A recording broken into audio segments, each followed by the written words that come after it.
Hare Krishna, everyone. Welcome back to the daily readings of Srila Prabhupada's books. We were taking a journey through the Srimad-Bhagavatam together. Srila Prabhupada's magnum opus, the work that he did at night time when everyone else is sleeping, deprives himself of his own sleep in order to give us this monumental, transcendental masterpiece. This in the Chaitanya Charitamrita. The only thing that he stopped, was to finish the whole Chaitanya Charitamrita. Everything around the 5th canto, he stopped and he did the whole Chaitanya Charitamrita. So these two books and the Bhagavad Gita, these are the main literatures that are meant to take us from beginning to the end of spiritual life. So we're very fortunate to be able to hear from Srila Prabhupada. Hare Krishna. Sanatana Goswami had something to say about the Srimad-Bhagavatam. We read it every day. Let's hear it again. Hare Krishna. Srimad-Bhagavatam Mahima Stotram from Sri Krishna Leela Stava by Srila Sanatana Goswami. It goes like this. Sarva Shastabdipiyusha Sarva Vedaika Satpala Sarva Siddhanta Ratnadya Sarva Lokaika Drikprada. O nectar from the ocean of all scriptures, singular fruit of all the Vedas, rich mine of the precious gems of all conclusive truths, you are the only giver of sight to all the worlds. Sarva Bhagavata Prana Srimad-Bhagavata Prabhu Kalidvandodita Ditya Shri Krishna Parivartita. O life air of all the Supreme Lord's devotees, O Master Srimad-Bhagavatam, you are the sun risen in the darkness of Kali. You are the exact image of Shri Krishna.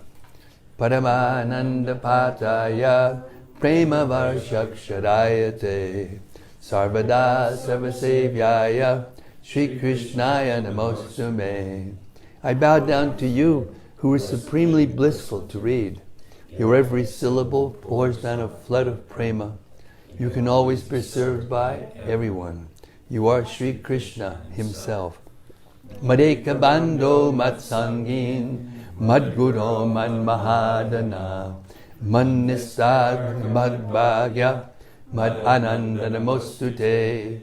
My only friend, my constant companion, my spiritual master, my great wealth, my savior, my good fortune, my source of ecstasy, I bow down to you. Asadu sadhu tadayin atini shochita kada anamunchakadashin mam premna rit kantayospura. O bestower of saintliness to the unsaintly, O exalter of the most fallen, please never leave me. Always appear in my heart and my voice with pure love.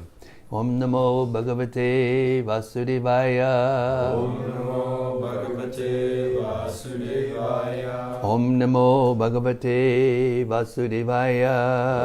Om Namo Bhagavate Vasudevaya. Om Namo Bhagavate Vasudevaya.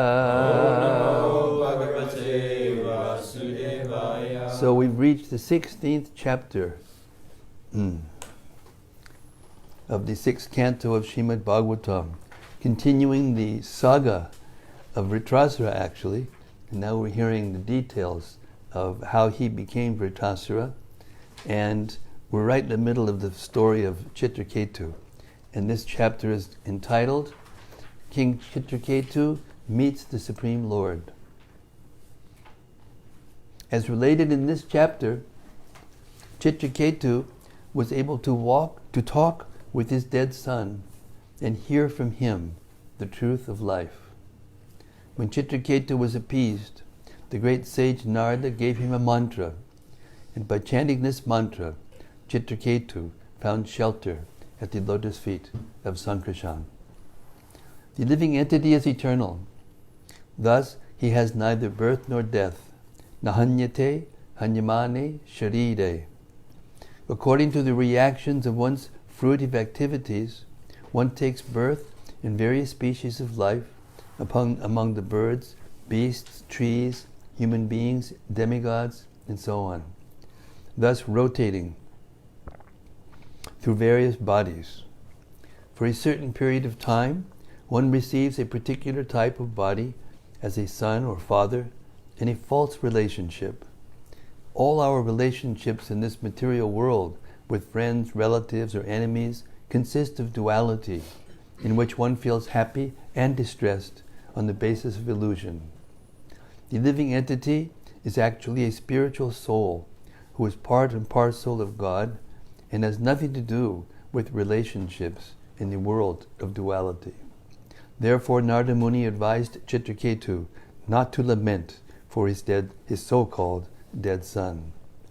After hearing instructions from their dead child, Citraketu and his wife could understand that all relationships in this material world are causes of misery. The queens who had administered poison to the son of Kritadyuti were very much ashamed. They atoned for the sinful act of killing a child and gave up their aspirations to have a son, to have sons.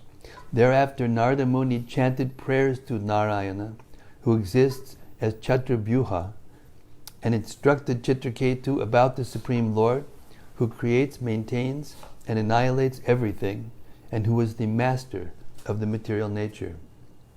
After instructing King Citraketu in this way, he returned to Brahmaloka. These instructions about the Absolute Truth are called the Mahavidya.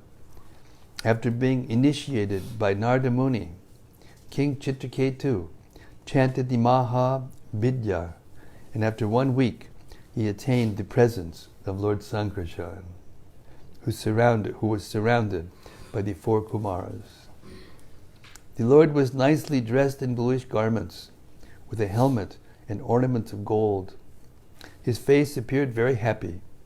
In the presence of Lord Sankarshan, Citraketu offered his obeisances and began to offer prayers. In his prayers, Citraketu said that millions of universes rest in the pores of Sankarshan, who is limitless, having no beginning and end. The Lord is well known to the devotees for his eternity. The difference between worshipping the Lord and worshipping the demigods is that after the worship of the Lord also becomes that the worshipper of the Lord also becomes eternal, whereas whatever benedictions one can get from the demigods are impermanent. Unless one becomes a devotee, one cannot understand the Supreme Personality of Godhead. After Citraketu finished his prayers, the unlimited Supreme Lord explained knowledge of himself to Citraketu. Text 1. Sri Shukadev Goswami said, "My dear King Parikshit, by his mystic power, the great sage Narada brought the dead son into the vision of all the lamenting relatives and then spoke as follows." Text 2. Sri Narada Muni said, "O living entity, all good fortune unto you. Just see your mother and father. All your friends and relatives are overwhelmed with grief because of your passing away." Text 3. "Because you died untimely, the balance of your lifetime still remains. Therefore, you may re-enter your body and enjoy the remainder of your life, surrounded by your friends and relatives. Accept the royal throne and all the opulences given by your father." Text 4. By the mystic power of Narada Muni, the living entity re-entered his dead body for a short time and spoke in reply to Narada Muni's request. He said, "According to the results of my fruitive activities, I, the living being, transmigrate from one body to another, sometimes going to the species of the demigods, sometimes to the species of lower animals, sometimes among the vegetables, and sometimes to the human species. Therefore, in which birth Were these my mother and father? No one is actually my mother and father. How can I accept these two people as my parents? Purport. Here it is made clear that the living being enters a material body that is like a machine created by the 5 gross elements of material nature: earth, water, fire, air, and sky, and the 3 subtle elements: mind, intelligence, and ego. As confirmed in Bhagavad Gita, there are 2 separate identities called the inferior and superior natures, which both belong to the Supreme Personality of Godhead. According to the results of a living entity's fruitive actions, he is forced to enter the material elements in different types of bodies. This time the living entity was supposed to have been the son of Maharaj Citraketu and Queen Kritadyuti, because according to the laws of nature, he had entered a body made by the king and queen. Actually, however, he was not their son. The living entity is the son of the Supreme Personality of Godhead, and because he wants to enjoy this material world, the Supreme Lord gives him a chance to enter various bodies. The living entity has no true relationship with the material body he gets from his material father and mother. He is part and parcel of the Supreme Lord, but he is allowed to go through different bodies. The body created by the so-called father and mother actually has nothing to do with its so-called creators. Therefore, the living entity flatly denied that Maharaj Citraketu and his wife were his father and mother. Text 5. In this material world, which advances like a river that carries away the living entity, all people become friends, relatives, and enemies in due course of time. They also act neutrally, they mediate, they despise one another, and they act in many other relationships. Nonetheless, despite these various transactions, no one is permanently related. Purport. It is our practical experience in this material world that the same person who was once friend today becomes one's enemy tomorrow. Our relationships as friends or enemies, family men or outsiders, are actually the results of our different dealings. Citraketu Maharaj was lamenting for his son, who was now dead, but he could have considered the situation otherwise. This living entity, he could have thought, was my enemy in my last life, and now, having appeared as my son, he is prematurely leaving just to give me pain and agony. Why should he not consider his dead son his former enemy, and instead of lamenting, be jubilant because of an enemy's death? As stated in Bhagavad Gita 3.27, Prakrite kriyamanani gunai karmani sarvashaha. Factually, everything is happening because of our association with the modes of material nature. Therefore, one who is my friend today, in association with the mode of goodness, may be my enemy tomorrow, in association with the modes of passion and ignorance. As the modes of material nature work, in illusion, we accept others as friends, enemies, sons, or fathers, in terms of the reactions of different dealings under different conditions. Text 6.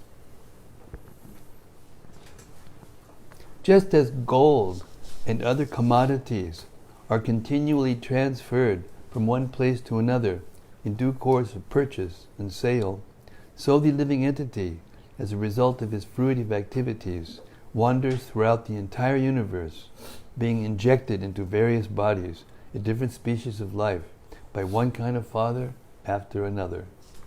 Purport. It has already been explained that Citraketu's son was his enemy in a past life, and had now appeared as his son, just to give him more severe pain. Indeed, the untimely death of the son caused severe lamentation for the father. One may put forward the argument, if the king's son was his enemy, how could the king have so much affection for him, In answer, the example is given that when someone's wealth falls into the hands of his enemy, the money becomes the enemy's friend. Then the enemy can use it for his own purposes. Indeed, he can even use it to harm its previous owner. Therefore, the money belongs neither to the one party nor to the other. The money is always money, but in different situations, it can be used as an enemy or a friend. As explained in Bhagavad Gita, it is not by any father or mother that the living entity is given his birth. The living entity is a completely separate identity from the so-called father and mother. By the laws of nature, the living entity is forced to enter the semen of a father and be injected into the womb of the mother. He is not in control of selecting what kind of father he will accept. Prakrite kriyamanani. The laws of nature force him to go to different fathers and mothers, just like a consumer commodity that is purchased and sold. Therefore, the so-called relationship of father and son is an arrangement of prakriti, or nature. It has no meaning, and therefore it is called illusion.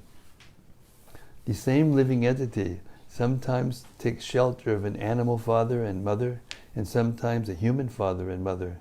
Sometimes he accepts a father and mother among the birds, and sometimes he accepts a demigod father and mother. Sri Chaitanya Mahaprabhu therefore says, Brahmanda Brahmite kon bhagyavan jiv, Guru Krishna Prasadi Poy Bhakti Lata Bij.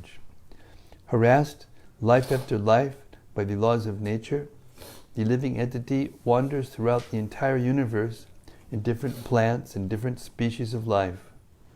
Somehow or other, if he is fortunate enough, he comes in touch with a devotee who reforms his entire life. Then the living entity goes back home, back to Godhead. Therefore it is said, Janami Janami Sabi Pita Mata Paya Krishna Guru Nahi Mile Bhaja Hariye. In the transmigration of the soul through different bodies, everyone in every form of life, be it human, animal, tree, or demigod, gets a father and mother. This is not very difficult. The difficulty is to obtain a bona fide spiritual master in Krishna.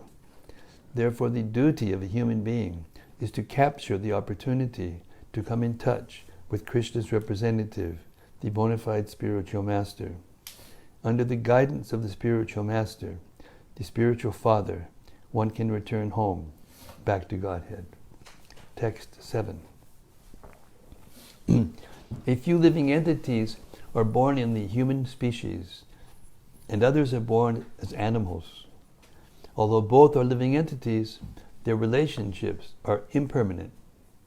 An animal may remain in the custody of a human being for some time, and then the same animal may be transferred to the possession of other human beings.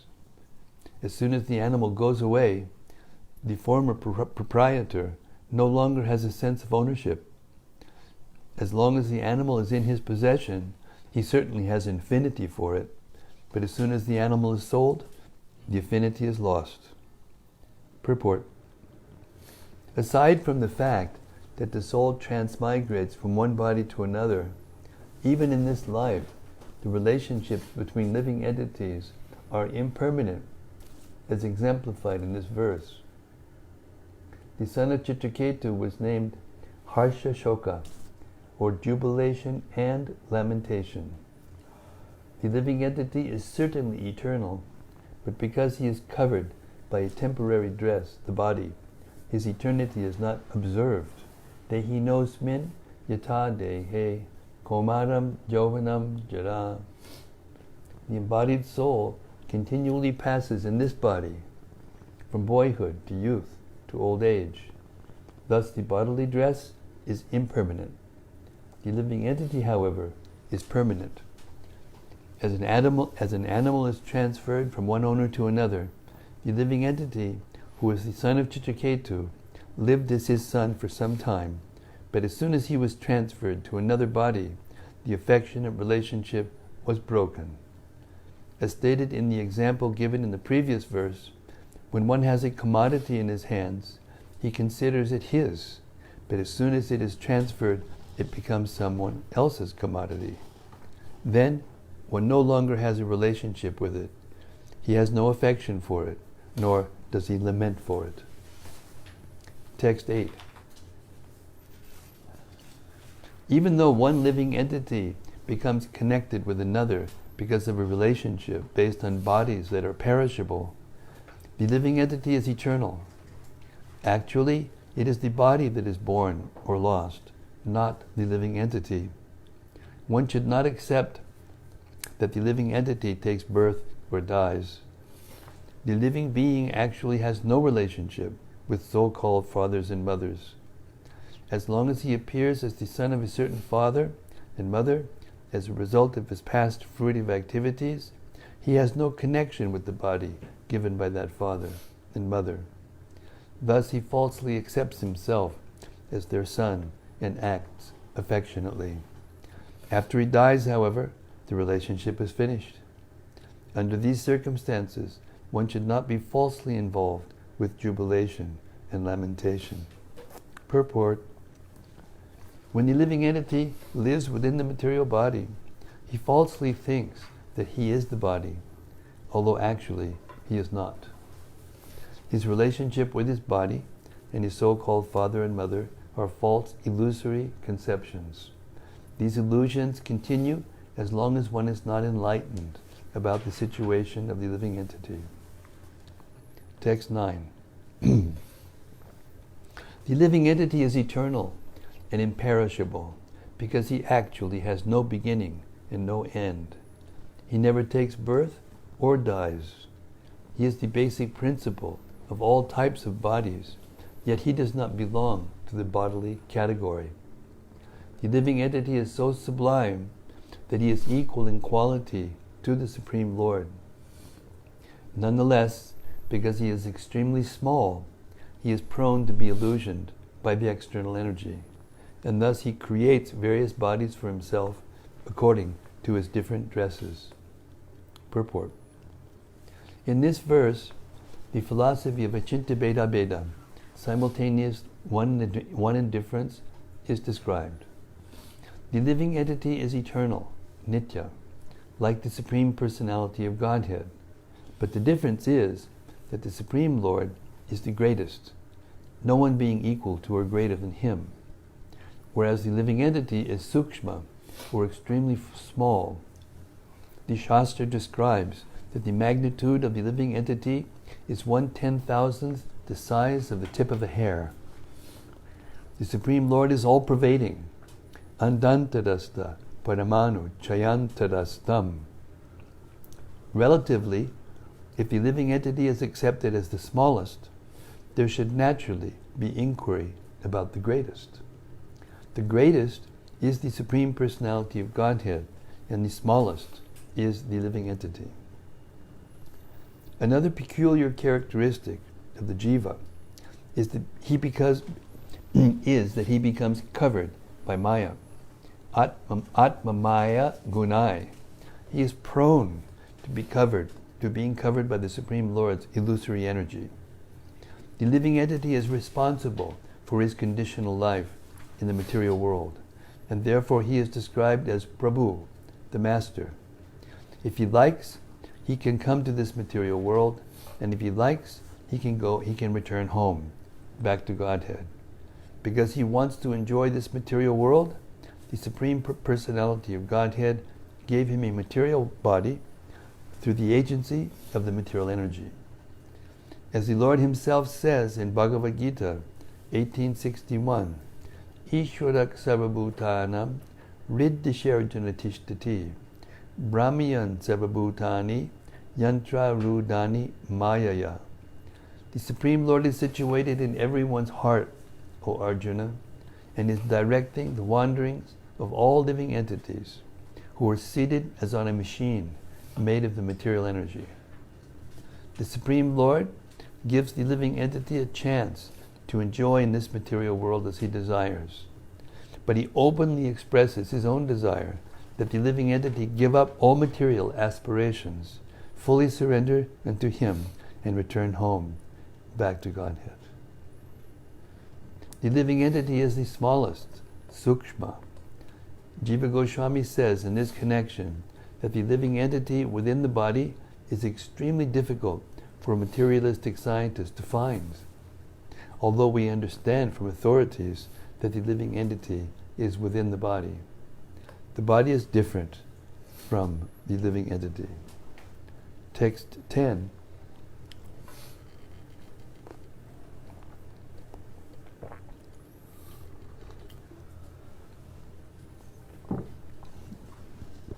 For this living entity, no one is dear, nor is anyone unfavorable. He makes no distinction between that which is his own and that which belongs to anyone else. He is one without a second. In other words, he is not affected by friends and enemies, well-wishers, or mischief-mongers. He is only an observer, a witness of the different qualities of men. Purport. As explained in the previous verse, the living entity has the same qualities as the Supreme Personality of Godhead, but he has them in minute quantities because he is a small particle, sukshma, whereas the Supreme Lord is all-pervading and great. For the Supreme Lord there are no friends, enemies, or relatives, for he is completely free from all the disqualifications of ignorance that characterize the conditioned souls. On the other hand, he is extremely kind and favorable to his devotees, and he is not at all satisfied with persons who are envious of his devotees. As the Lord himself confirms in Bhagavad Gita 9:29, Samoham sarva bhuteshu name dvesho stina priyaha ye bhajanti tumam bhaktya mayite teshu chapyaham. I envy no one, nor am I partial to anyone. I am equal to all, but whoever renders service unto me in devotion is a friend, is in me, and I am also a friend to him. The Supreme Lord has no enemy or friend, but he is inclined toward the devotee who always engages in his devotional service. Similarly, elsewhere in the Gita, 16:19, the Lord says, Tanaham dvishatak kruran Sangsareshu naradaman Chipam yajashram ashubhan Asuri shvayavevajan yonishu. Those who are envious and mischievous, who are the lowest among men, are cast by me into the ocean of material existence, into various demoniac species of life. The Lord is extremely antagonistic toward those who are envious of his devotees. To protect his devotees, the Lord sometimes has to kill their enemies. For example, to protect Prahlad Maharaj, the Lord had to kill his enemy, Hiranyakashipu, although Hiranyakashipu attained salvation because of being killed by the Lord. Since the Lord is the witness of everyone's activities, he witnesses the actions of the enemies of his devotees, and he is inclined to punish them. In other cases, however, he simply witnesses what the living entities do and gives the results of one's sinful or pious actions. Text 11. The Supreme Lord, Atma, the creator of cause and effects, does not accept the happiness and distress that result from fruitive actions. He is completely independent of having to accept a material body. Because he has no material body, he is always neutral. The living entities, being part and parcel of the Lord, possess his qualities in a minute quantity. Therefore, one should not be affected by lamentation. Purport. The conditioned soul has friends and enemies. He is affected by the good qualities and the faults of his position. The Supreme Lord, however, is always transcendental. Because he is Ishvara, the Supreme Controller, he is not affected by duality. It may therefore be said that he sits in the core of everyone's heart as the neutral witness of the causes and effects of one's activities, good and bad. We should also understand that udasina, neutral, does not mean that he takes no action. Rather, it means that he is not personally affected. For example, a court judge is neutral when two opposing parties appear before him, but he still takes action as the case warrants. To become completely neutral, indifferent to material activities, we should simply seek shelter at the lotus feet of the Supreme Neutral Person. Maharaj Citraketu was advised that remaining neutral in such trying circumstances as the death of one's son is impossible. Nevertheless, since the Lord knows how to adjust everything, the best course is to depend upon Him and to do one's duty in devotional service to the Lord. In all circumstances, one should be undisturbed by duality. As stated in Bhagavad Gita 2:47, Karmanyevari karaste ma paleshu kadachana ma karma palaheturbur mate sango stvakarmani. You have a right, to perform your prescribed duty, but you are not entitled to the fruits of action. Never consider yourself to be the cause of the results of your activities, and never be attached to not doing your duty. One should execute one's devotional duty, and for the results of one's actions, one should depend upon the Supreme Personality of Godhead. Text 12.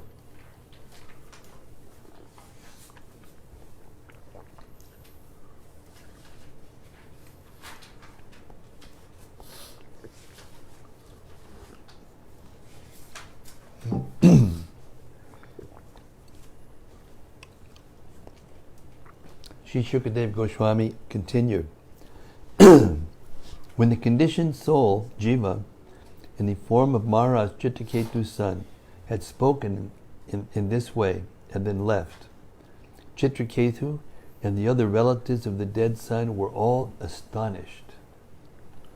Thus they cut off the shackles of their affection, which was due to their relationship with him, and gave up their lamentation.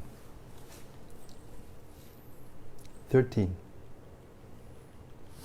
After the relatives had discharged their duties by performing the proper funeral ceremonies and burning the dead child's body, they gave up the affection that leads to illusion, lamentation, fear, and pain.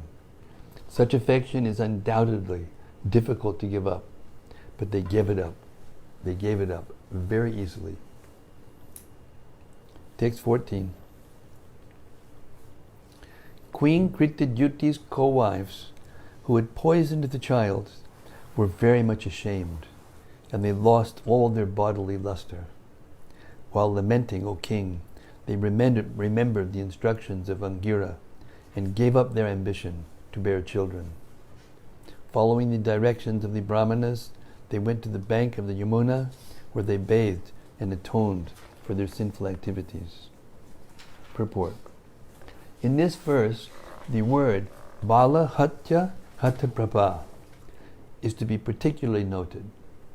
The practice of killing children has existed in human society for a long time, since time immemorial. But in the days of yore, it was very rarely performed. At the present moment, however, in this age of Kali, abortion, killing of the child within the womb, has become very common, and sometimes the child is even killed after birth. If a woman performs such an abominable act, she gradually loses all her bodily luster, Bala Hatya Hataprabha. It is also to be noted that the ladies who had committed the sinful act of administering poison to the child were very much ashamed, and according to the directions of the Brahmanas, they had to undergo atonement for killing the child. Any woman who has ever performed such an infamously sinful act must atone for it. But no one now is doing that. Under these circumstances, the women responsible must suffer in this life and the next.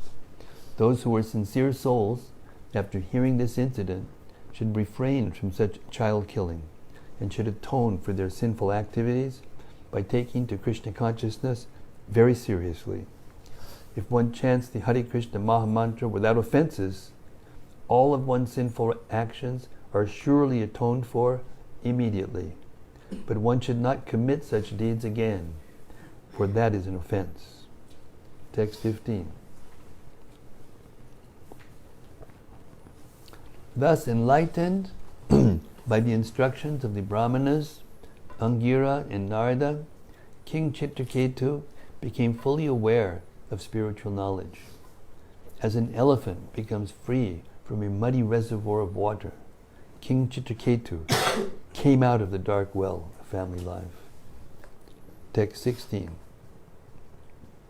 The king bathed in the water of the Yamuna, and according to prescribed duties, he offered oblations of water to the forefathers and demigods.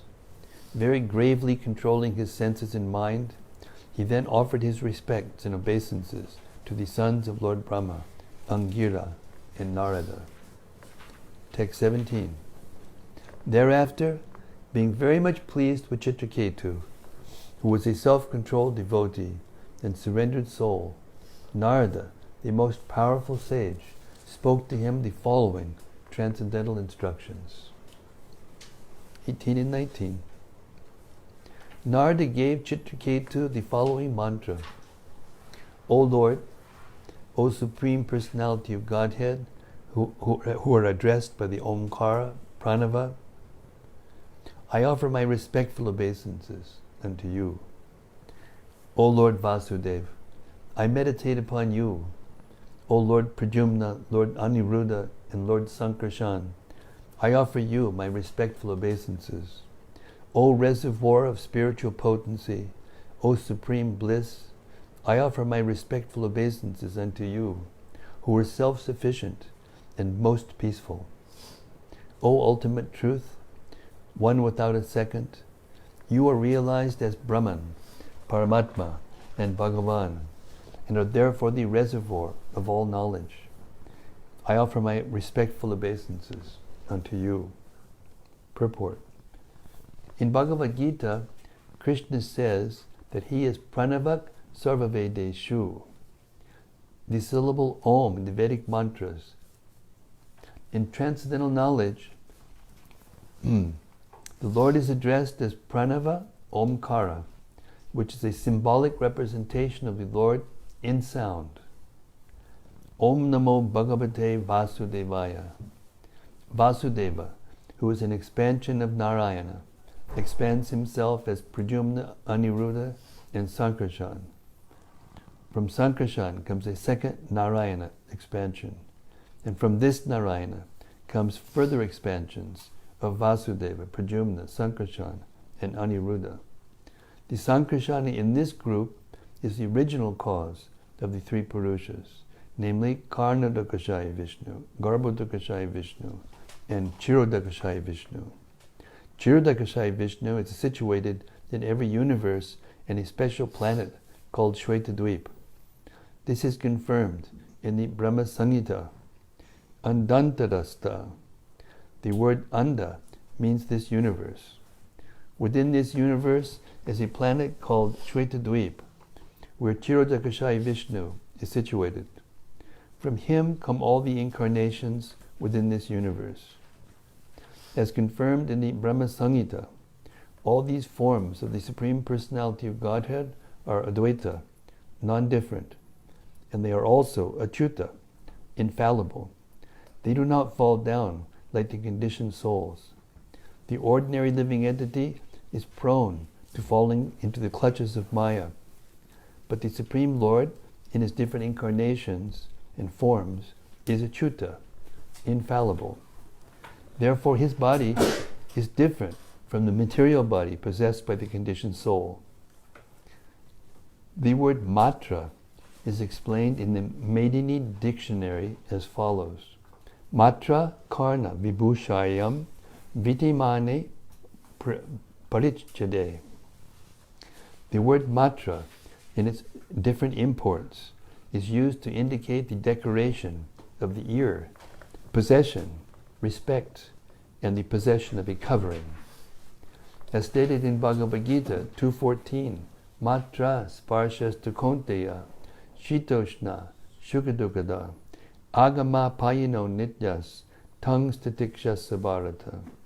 O son of Kunti, the non-permanent appearance of happiness and distress and their disappearance in due course are like the appearance and disappearance of winter in summer seasons. They arise from sense perception, O scion of Bharata, and one must learn to tolerate them without being disturbed. In the conditioned state of life, the body is used as our dress, and as one needs different dresses during the summer and winter, we conditioned souls are changing bodies according to our desires. However, because the body of the Supreme Lord is full of knowledge, it needs no covering. The idea that Krishna's body is like ours, in other words, that his body and soul are different, is a misunderstanding. There are no such differences for Krishna because his body is full of knowledge. Here we receive material bodies because of a lack of knowledge. But because Krishna, Vasudeva, is full of knowledge, there is no difference between his body and his soul. Krishna remembers what he said 40 million years ago to the sun god, but an ordinary being cannot remember what he said the day before yesterday. This is the difference between Krishna's body and our body. Therefore the Lord is addressed as Vijnana Matraya Paramananda Murtiye. Because the Lord's body is full of knowledge, he always enjoys transcendental bliss. Indeed, his very form is Paramananda. This is confirmed in the Vedanta Sutra, Anandamayo Vyasat. By nature, the Lord is Anandamaya. By nature, the Lord is what? Anandamaya. Just checking. Whenever we see Krishna, he is always full of Ananda in all circumstances. No one can make him morose. Atma Ramaya. He does not need to search for external enjoyment because he is self-sufficient. Shantaya. He has no anxiety. One who has to seek pleasure from other sources is always full of anxiety. That's a really classic. That's a classic. I got to read that again. One who has to seek pleasure from other sources is always full of anxiety. Prabhupada. Karmis, jnanis, and yogis are full of anxiety because they want something, but a devotee does not want anything. He is simply satisfied in the service of the Lord, who is fully blissful. Nivrita Dvaita Drishtaye. In our conditioned life, our bodies have different parts, but although Krishna apparently has different bodily parts, no part of his body is different from any other part. Krishna can see with his eyes, and Krishna can see without his eyes. Therefore, in Shvetashvatara Upanishad it is said, Pashyat Yakchusha. He can see with his hands and legs. He does not need a particular bodily part to perform a particular action. Angani yasya sakalandriya vrittimanti. He can do anything he desires with any part of his body, and therefore he is called Almighty. Hare Krishna. Text 20. Perceiving your personal bliss, you are always transcendental to the waves of material nature. Therefore, my Lord, I offer my respectful obeisances unto you. You are the supreme controller of the senses, and your expansions of form are unlimited. You are the greatest, and therefore I offer my respectful obeisances unto you. Purport. This verse analytically differentiates the living entity from the Supreme Lord. The form of the Lord and the form of the conditioned soul are different because the Lord is always blissful whereas the conditioned soul is always under the threefold miseries of the material world. The Supreme Lord is Satchidananda Vigraha. He derives Ananda, bliss, from his own self. The Lord's body is transcendental, spiritual, but because the conditioned soul has a material body, he has many bodily and mental troubles. Shall I repeat that, just in case you missed it? I mean, just in case you didn't want to hear it. Let's hear it again. The Lord's body is transcendental, spiritual, but because the conditioned soul has a material body, he has many bodily and mental troubles. The conditioned soul is always perturbed by attachment and detachment, whereas the Supreme Lord is always free from such dualities. The Lord is the Supreme Master of all the senses, whereas the conditioned soul is controlled by the senses. The Lord is the greatest, whereas the living entity is the smallest.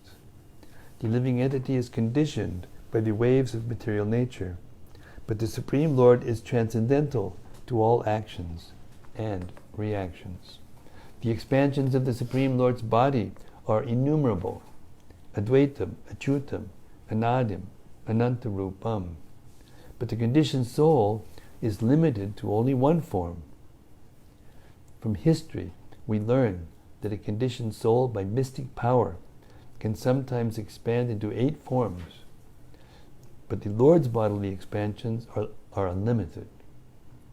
This means that the bodies of the Supreme Personality of Godhead have no beginning and no end, unlike the bodies of the living entities. Text 21. The words and mind of the conditioned soul cannot approach the Supreme Personality of Godhead, who is entirely spiritual, beyond the conception of gross and subtle forms. The impersonal Brahman is another of his forms. May he, by his pleasure, protect us. Purport. The impersonal Brahman, which is the effulgence of the Lord, is described in this verse. Text 22. As pots as pots made completely of earth are situated on earth after being created and are transformed into earth again when broken, this cosmic manifestation is caused by the Supreme Brahman, situated in the Supreme Brahman and annihilated in the same Supreme Brahman.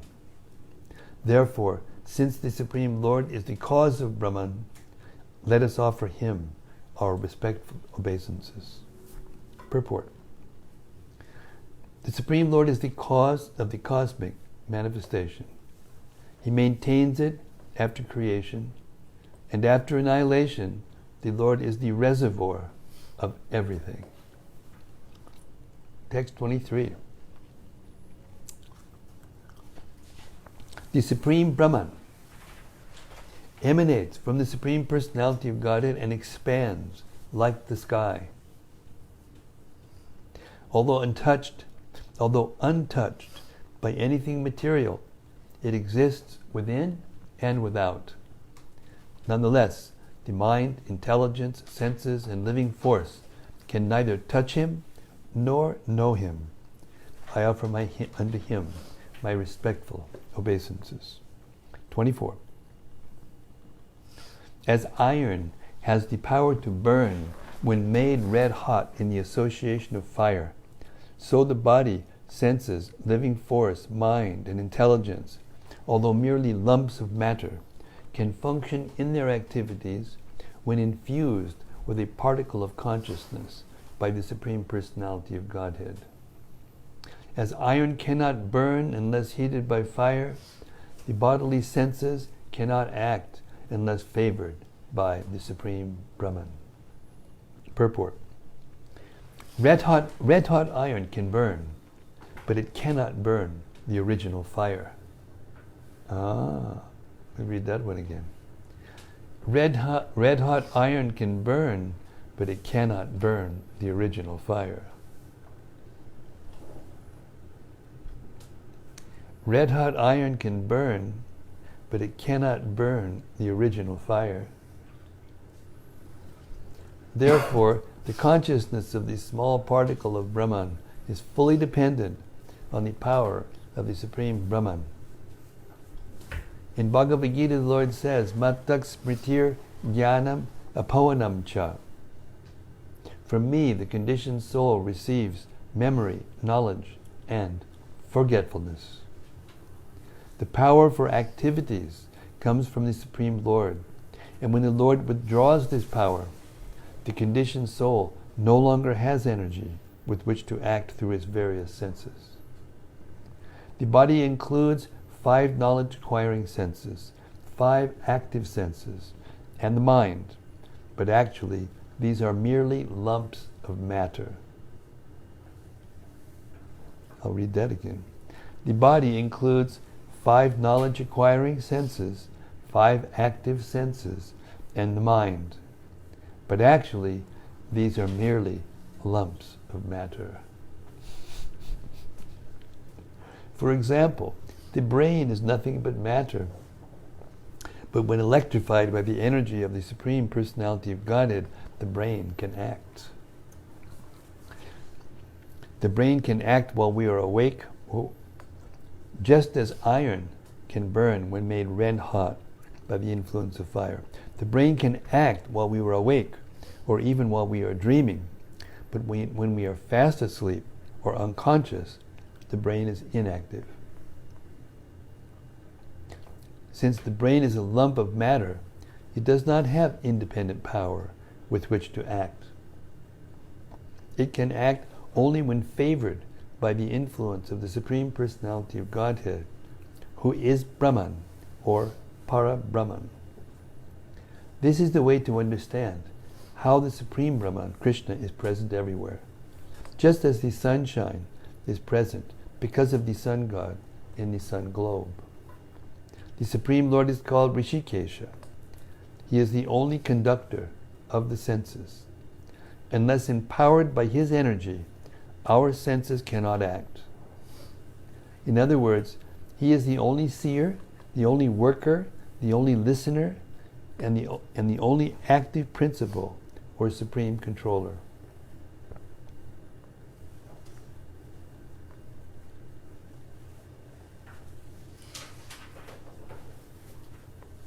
O Transcendental Lord, who are situated in the topmost planet of the spiritual world, your 2 lotus feet are always massaged by a multitude of the best devotees with their lotus bud hands.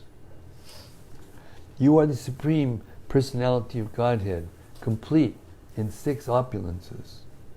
You are the Supreme Person mentioned in the Purusha Sukta prayers. You are the most perfect, self-realized master of all mystic power. Let me offer my respectful obeisances unto you. Purport. It is said that the Absolute Truth is one, but is manifested in different features as Brahman, Paramatma, and Bhagavan.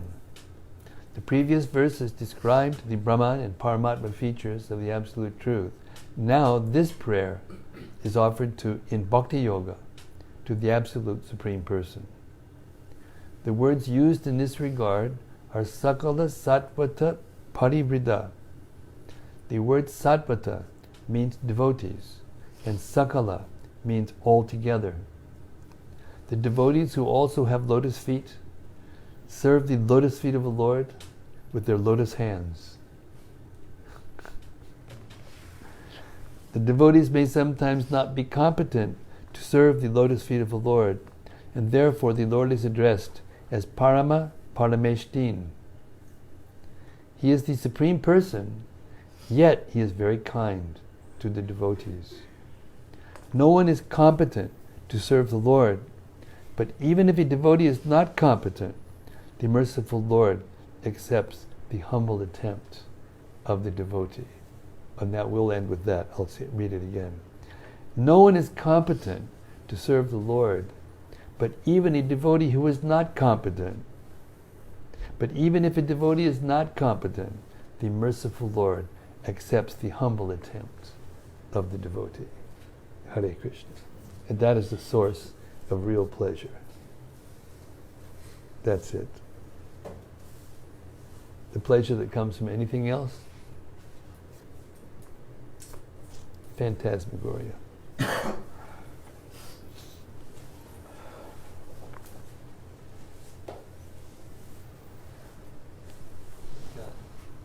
2 questions on here by Rati. Okay, Rati, shoot. Go ahead. Go for it. Let's see. If I could, I would give you this garland. But I can't, so I won't. Dear Srila Guru Maharaj, please accept my humble obeisances. Tonight we heard about the small size of the living entity. I have a few questions about this. I have heard earlier that the jiva, when it comes to the material world, gets shrunk to an atomic size, and when the jiva goes back home, back to Godhead, his or her original spiritual body is restored to its original size. Is this a correct understanding? If yes, is there a verse or section in the Shastra where this point of shrinking and expanding is stated or explained? And there's another question. It's not. Prabhupada explained it to us, and you have to, in these kinds of subject matters, you have to have spiritual intelligence to go deeper into the same thoughts to come to this conclusion, not by speculation, not by speculating about it.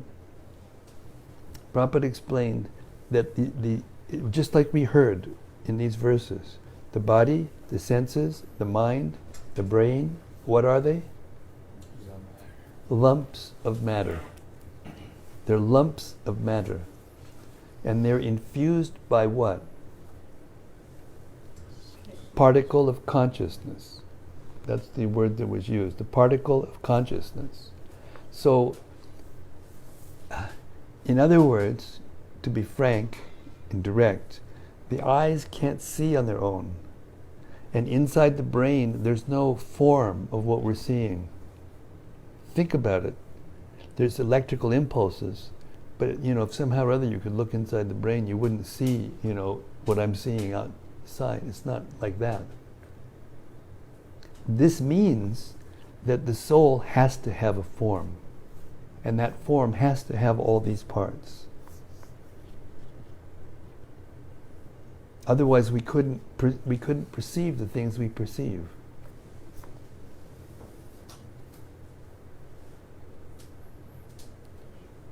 So, if you want to be a literalist and say, well, where's the verse that it says that, and you're just making something up, then you have to think about it a little bit more. With your own intelligence, you have to think about it. There's no other alternative.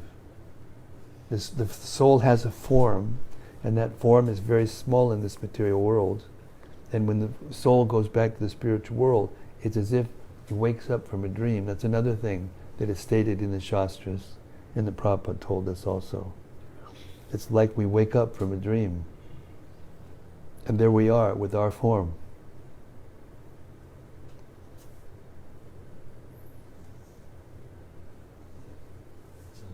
As well by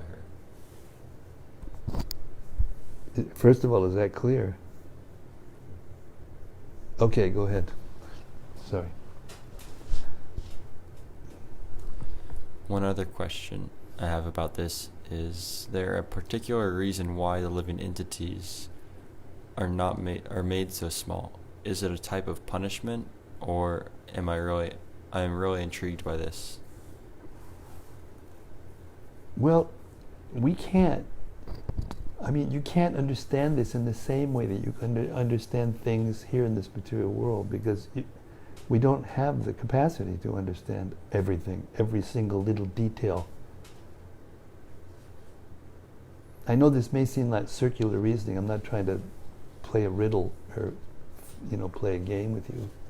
But that's the Lord's will. That's how He created the universe, and that's how He puts the soul. What do you need? You need something more than Krishna's will. There has to be some reason other than, this is how Krishna created it, so to give us an opportunity to think that we can be God. That's the reason. We wanted to see what it was like. We wanted to be independent. We wanted to be the enjoyer and the controller and the owner.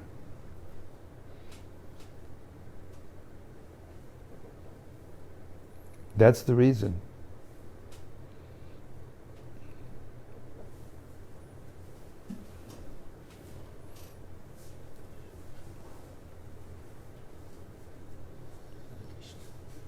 So then you can say, well, how is that possible?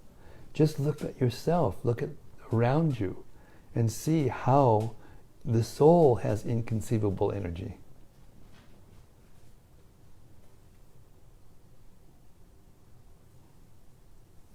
The things go on, in this body, how it grows, all these things are going on. This is inconceivable. The nails, they grow out of your finger and there's no feeling. You can cut the nails and you don't even feel it. You cut just one little tiny fraction of next to it, and it hurts like anything. Hangnail, everything you bump into something, oh no, you can't do anything. Little tiny, the body's got this complete capacity to have pain, and even this little thing right here. And everybody had a split, little tiny split right next to the nail. Hair grows out of the head. The eyes, the way the eyes work. So the body's material, it's lumps of energy, but it's the soul that's activating it. That's the inconceivable energy of the soul. And the soul is a part of Krishna. So you can understand that Krishna has inconceivable or unlimited inconceivability.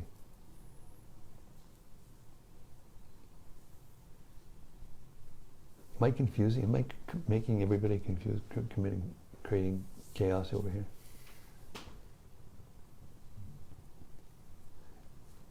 You can't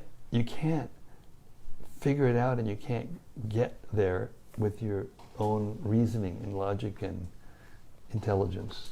It can only be revealed to you when Krishna wants to reveal it to you, through becoming affectionate to you, toward your affectionate devotion, for your affectionate devotional service. That's it. You can't get this knowledge in any other way. Actually, you can't get any other knowledge in any other way except through hearing it from somebody else.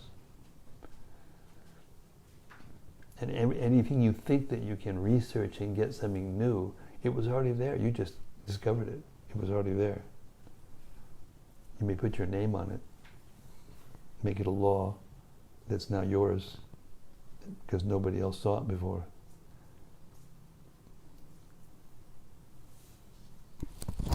Yes, Bhakti Doug.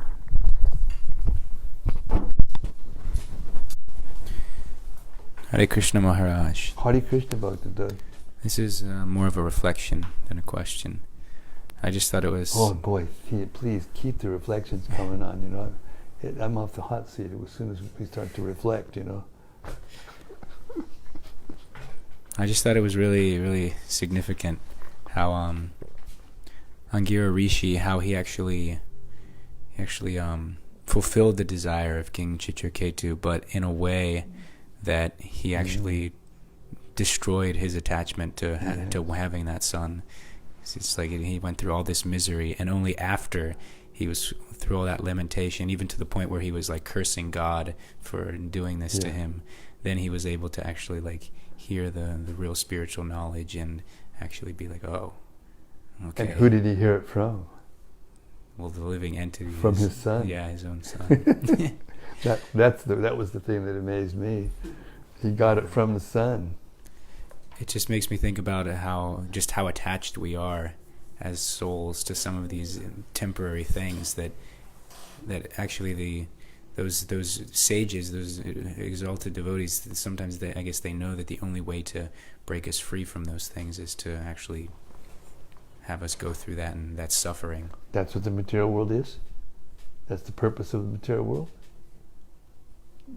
As soon as we get that idea and actually embrace it and think it and perceive through that conception, as soon as we give up our material conceptions and take that spiritual conceptions, that even things that seem to be suffering to us, we will be thankful for.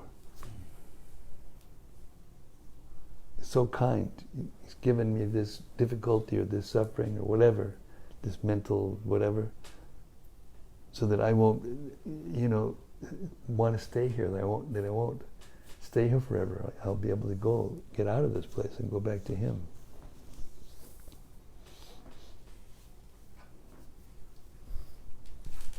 Hare Krishna. Hare Krishna. Yes, Dr. Damodar.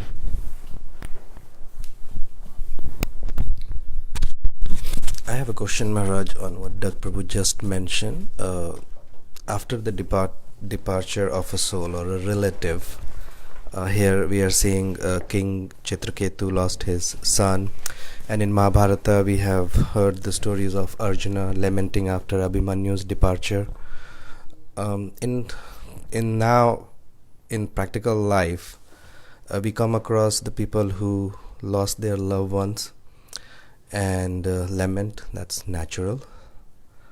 With this understanding, we can understand, because we cannot feel how they're feeling because it's not our loved one.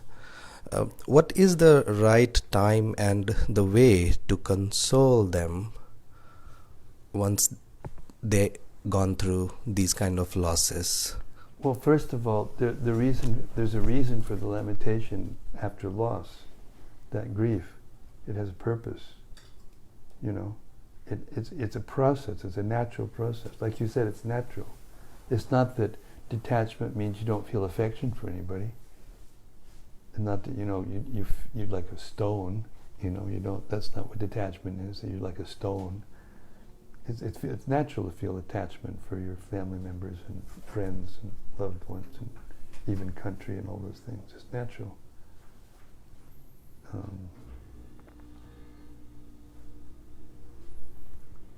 But it's a question of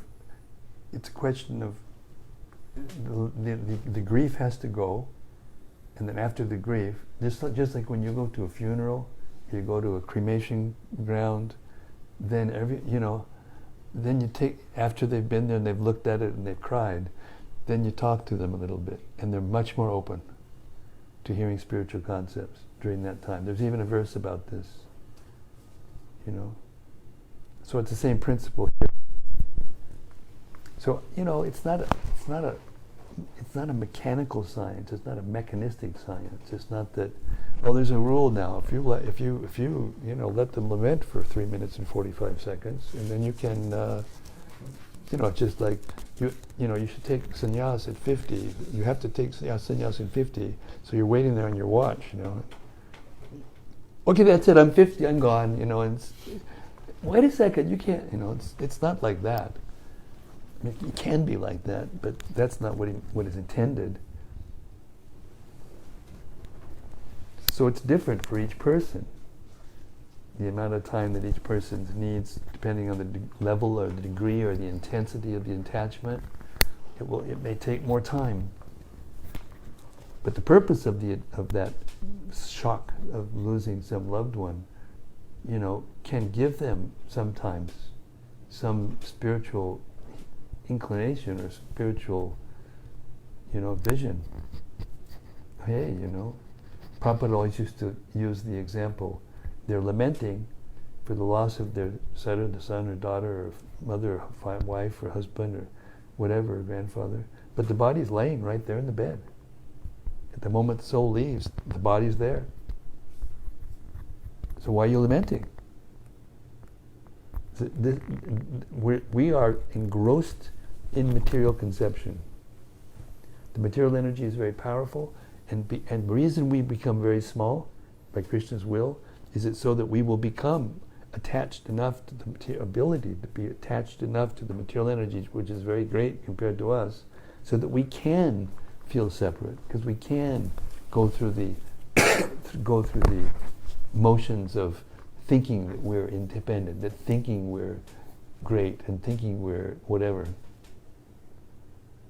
that if we get a certain amount of money in the bank, then everything's okay.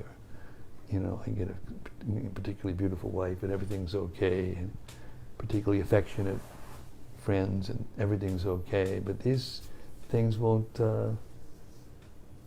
save us. So it's not a matter of how long or when. It's a matter of the conception. When the conception. We have to be able to explain the conception at the right moment, in the right way, with the right words, in a way that the person can actually get it. And that's what it's all about. That's what the material suffering is about. We come into different degrees of receptivity from these things.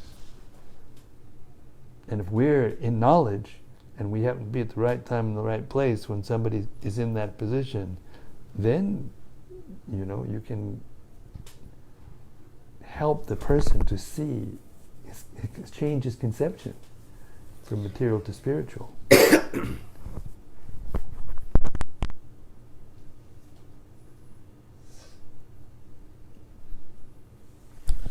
I ask this question because like several patients I come across, they have like the grief even 10-15 years after the tragedy happened to them. So I don't know if there is any time where they can come overcome this, or never. Well,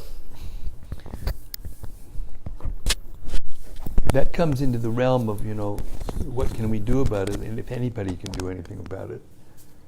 I have something that I wanted to tell you about. That I have a friend who just went through the med school, and decided he wanted to become a psychiatrist, and he was in residency. It was just before he was able to get his license, just before he completed the process. And there was a person who was terminally ill in the hospital he was working in, and he went there, and he's a devotee, and he's not so experienced in ISKCON in the social, but he loves the Srimad-Bhagavatam. He even wrote a very wonderful piece that we put into our family business at the end of that he wrote. I don't know if you heard that, but so he spoke to that person very nicely about spiritual life and Krishna consciousness, and somehow or other somebody found out about it. I don't know whether they monitor it. It's possible they monitor these things. This call may be recorded to monitor, and they found out, and they refused to give him his license. Yeah, they refused to give him his license because he spoke to someone about Krishna consciousness. After that, all that time and all the money he spent.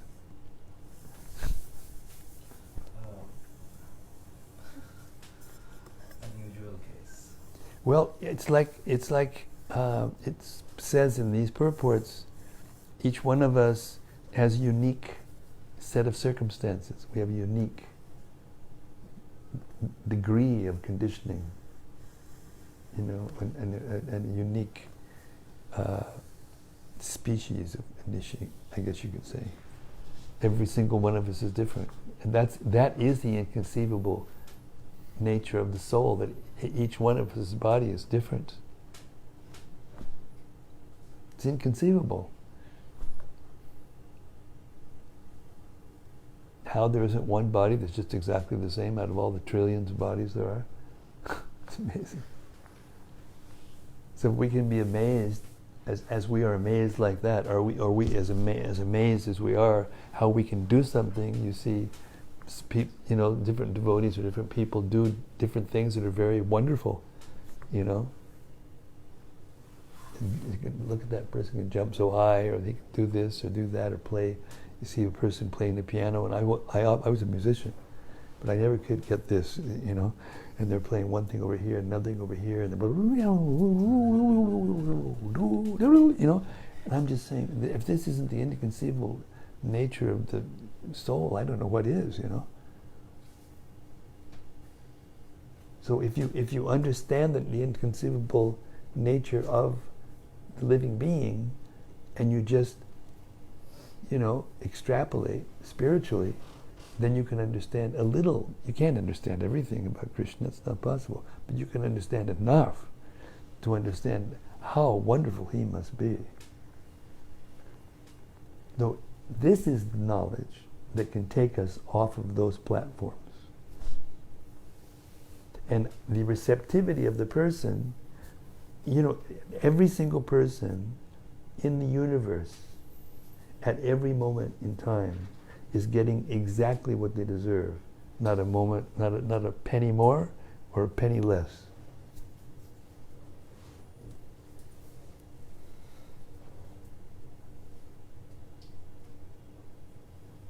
So once we get it, it's easier for us to explain it in a way, and it's not just the words either. Shukadev Goswami, he repeated what Vyasadeva explained to him. I don't know if you know this, but Shukadev, when he ran off into the forest, in the Bhagavatam, beginning of the Bhagavatam, he ran off. Well, he came back. He didn't run off forever. Vyasadeva actually stationed his some disciples, and as he was running, he had them chant different verses. And Shukadev just like he got attracted to get out of the womb by Krishna, hearing the Krishna, so he got attracted, even though he was liberated. He was completely liberated. So he came back, and Shukadev and Vyasadeva, spoke the whole Bhagavatam, all 18,000 verses to him. And then he went wandering, and he came right at the right moment, inconceivable, and was able to sit down and repeat exactly, without changing one word, 18,000 verses. And the questions, everything was there. It was like a script. But when it says Sukhamukad Amrita Dravya Samyutam, it means that when he spoke, it changed, even though he didn't change any words. His consciousness was there, and his consciousness elevated it even more.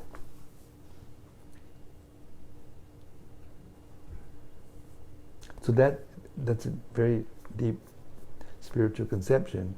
But as we advance in spiritual life, the quality of our sound and our ability to say things in a way with, changes. And it can actually, so I guess what I'm trying to say is, it's partly dependent on you and your consciousness. If you become serious and become a pure devotee and have transcendental quality of your sound, that same person, you may be able to influence them sooner. I don't know.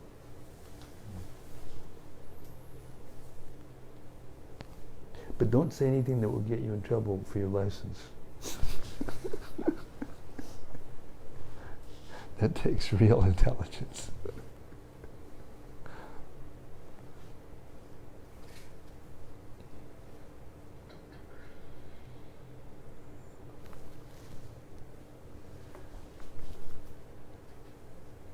How we doing? You got more? They're just like comments by Rati. She's just says some things. You want me to read them? Rati? Yes. Go ahead. Okay. She's a well house, what is it called? Reservoir. All right. I'll start from. She said quite a few. Starting from her last question, let's say, it is clear as I can understand in my present condition. I'm not qualified to understand more, I think. When I joined, I always thought we, the souls, were simply sparks. I actually really like the fact that we have tiny spiritual form with spiritual senses. Thank you very much for your explanation and for your patience with me. Sukshma. Mm-hmm. We heard it in the verse, Sukshma. Sukshma means tiny, tiniest, smallest. So Krishna is the biggest form, and the Sukshma is the smallest soul. And she says that I am your student. we even think that when we listen to nice music, we are living a great life. Just like your consciousness and taste transfers and the knowledge of Srila Prabhupada's books to us. Well, I was just speaking about that to the doctor. Yeah, that was like the transfer Same. of consciousness Yeah. between what you Yeah. say. Yeah. Therefore, the only solution is to change our consciousness. And we can't do it on our own. Therefore, we have to become submissive. We have to hear submissively, especially from Krishna and from our spiritual master, and from the Vaishnavas.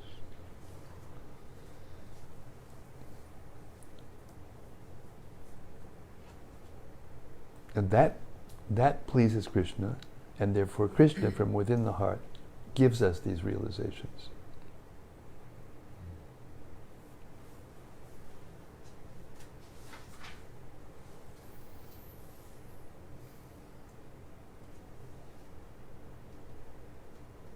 Okay, that's it on here.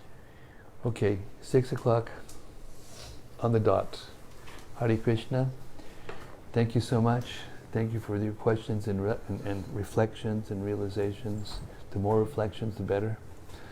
Hare Krishna. Srimad-Bhagavatam ki jai. Srila Prabhupada ki jai. Shri Guru Parampara ki jai. Gaur Premanandi. Hari Hari Bol. Narada Muni ki jai. Angira Muni ki jai. Citraketu Maharaj ki jai. See you tomorrow, same time, 4:30 Central Time. Hare Krishna.